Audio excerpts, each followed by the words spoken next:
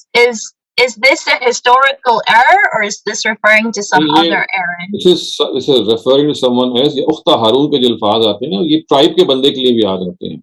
یا اختہ ہارون کا مطلب ہے بنو ہارون کی ایک عورت، یا آپ you belong to the tribe of Aaron. تو دس از ناٹ دا سیم ایرن جس کو حضرت موسیٰ کے بھائی ہیں. یہ بنو ہارون کے آپ سمجھ لیجئے کہ اس کی when someone belongs to a certain tribe، اس کے لیے بھی یہ ورڈز آ جاتے ہیں. تو اختہ ہارون کا مطلب ہے lady who belongs to the tribe of Harun, not the sister of Harun. Okay, thank you very much, Dr. Salim. We'll start our second round of questions. Abdi Ruhi, please go ahead. سر اس دن میں سورہ زمر دیکھ رہی تھی، تو اس میں زمر کا مطلب لکھا ہوا جتھے اور کمپینینس یا پتہ نہیں اس طرح سے. تو اس میں دو ٹائپ کے لوگ بتائے ہوئے ہیں، ایک تو یہ کہ جو جتھا جنت میں جائے گا، اور ایک جو دوزخ میں پھینکے جائیں گے منکرین. اور دوسری طرف ایک وہ لوگ لکھے ہوئے ہیں کہ جو مسلمانوں کو اس دور میں مڈ مکن یہ سورہ ہے، تو اس دور میں حملہ ان پر کیا کرتے تھے مسلمانوں پر، اور ان کی ہجرت سے پہلے. تو یہ کس قسم کے جتھوں کا ذکر ہے اس میں؟ دیکھیے، اس میں آپ تدبر قرآن جو معین حسن اصلاحی صاحب کی ہے اس سے رجوع کریں، اور تفسیر کی ساری چیزوں کو آپ آن لائن سے پڑھ سکتی ہیں. آیات سامنے نہ ہوں تو ظاہر ہے میں کامنٹ نہیں کر سکتا بغیر ان کا ساق و سباق دیکھے ہوئے. لیکن وہ جو جہاں یہ الفاظ آتے ہیں وسیق الذین کفروا الی جہنم زمرا، کہ جو وہ لوگ جنہوں نے انکار کیا ہے جانتے بوجھتے ان کو جہنم کی طرف لے جایا جائے گا. اور وسیق الذین آمنوا الی الجنۃ زمرا، اس کے برعکس جو دوسرے ہیں وہ گروہ جائیں گے. مراد وہی ہے کہ جنہوں نے جانتے بوجھتے انکار کیا، وہ کافر ٹھہرائے گئے، ان کو وہاں لے جایا جائے گا. زمر کا مطلب گروہ ہے، گروپ ہے. اسی سے اردو میں ہم کہتے ہیں یہ زمرہ ہے فلاں چیز کا، اسی زمرے میں. یہ زمر کا ورڈ اس لیے آیا ہے. لیکن ایگزیکٹلی وہ کیا کرائم تھی، آپ ایگزیکٹ سورہ کی جو سیاق و سباق کو سامنے رکھ کے اس تفسیر کو کنسلٹ کیجئے، آپ کو اس کا جواب مل جائے گا. جی جزاک اللہ sir, thank you. Aisha Naz, please go ahead.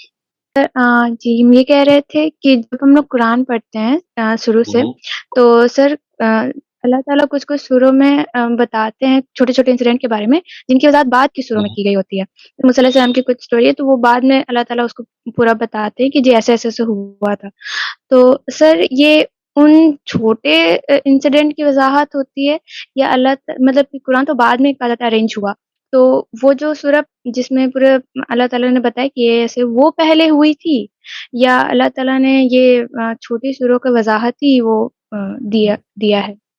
اس کا جواب قرآن نے خود دے دیا. سورہ ہود میں یہ کہا کہ کتاب احکمت، یعنی پہلے بریف اور محکم آیتیں تھی، پھر ثم فصلت، پھر ان کی تفصیل کی گئی.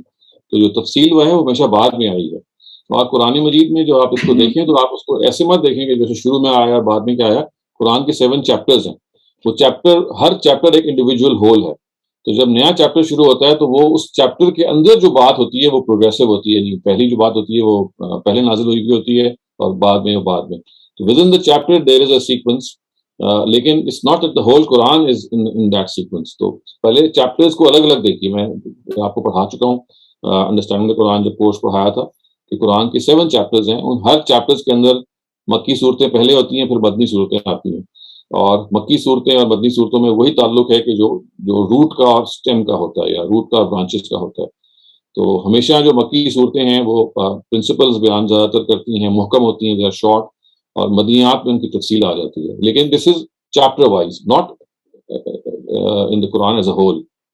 سر جو سورہ کی اینڈنگ ہوتی ہے، تو جو اگر بعد میں سب کو ارینج کیا گیا تو بعد میں پتہ کیسے چلا کہ یہاں سورہ کی اینڈ ہے؟ ہاں نہیں دیکھیں، ایسا نہیں ہے کہ سورہ کو ری ارینج کیا گیا ہے اس کے اندر سے. صورتیں تو پوری کی پوری نازل ہو گئی تھیں, تو یعنی آیتیں جو ہیں وہ سورہ کے اندر ارینج تھیں جس ترتیب سے, آخر میں سورہ کو ری ارینج کیا گیا. یعنی ایسا نہیں کہ پورے قرآن کو ری ارینج کیا گیا, سورہ بائی سورہ تو وہ نازل ہو رہا تھا. تو ان میں سے ایسا ہوا ہے کہ بعض آیتوں کو مکی آیات کو رکھا گیا مدنی آیات کے اندر یا مدنی صورتوں کے اندر, یہ بہت کم ہوا ہے. لیکن generally what has happened is کہ پوری سورہ اکٹھی نازل ہوئی ہے, اور وہ گروپ کے طور یعنی it is self contained anti.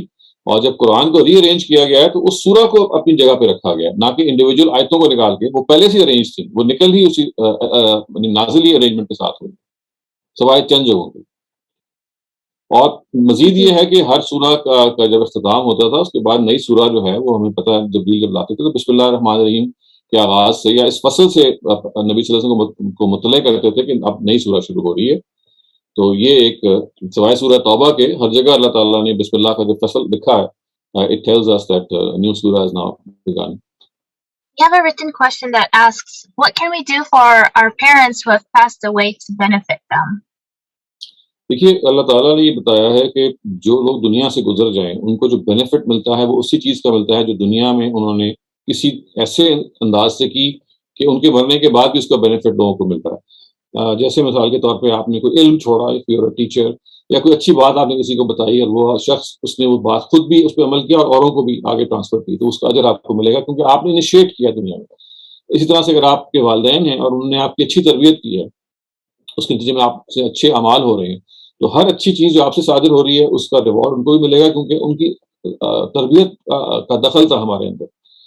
تو what we can do is کہ ہم ان کی جو لیگیسی ہے جس میں انہوں نے ہماری تربیت کی ہے اس کو ہم زیادہ سے زیادہ کیری فارورڈ کریں, کیونکہ everything that we do as a result of their instruction and education is going to reward them as well.